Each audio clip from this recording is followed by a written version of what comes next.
અમદાવાદ જિલ્લાના ધોળકા ખાતે fun tree pre સ્કૂલમાં સિનિયર કેજીના વિદ્યાર્થીઓ ઉત્તીર્ણ તથા કોન્વોકેશન પ્રોગ્રામ યોજાયો હતો. તો જિલ્લાના ધોળકા નગરના મધ્ય વિસ્તારમાં હરિઓમનગર સોસાયટી મુજપુર રોડ ખાતે fun tree education and charitable trust દ્વારા સંચાલિત ફન ટ્રી પ્રી સ્કૂલ ખાતે આજરોજ સિનિયર કેજીમાં ભણતા વિદ્યાર્થીઓ ઉત્તીર્ણ થતા તેમને રિઝલ્ટ આપવા કોન્વોકેશન કાર્યક્રમનું આયોજન કરવામાં આવ્યું હતું. આ નિમિત્તે સિનિયર કેજીમાં સફળ થયેલા ભૂલકાઓને શિક્ષકોઓ દ્વારા માર્કશીટ આપવામાં આવી હતી. આ પ્રસંગે વાલીઓ પણ ઉપસ્થિત રહ્યા હતા. તો આ ખુશીના અવસરે કેક કટિંગનો કાર્યક્રમ પણ યોજવામાં આવ્યો હતો. તો વિદ્યાર્થીઓએ કેક ખવડાવી મોઢું મીઠું કર્યા બાદ નાસ્તો પણ આપવામાં આવ્યો હતો.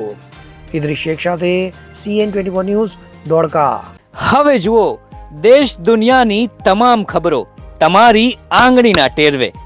ઉઠાવો મોબાઈલ અને Google Play Store પરથી ડાઉનલોડ કરો અમારી CN24 ન્યૂઝ મોબાઈલ એપ.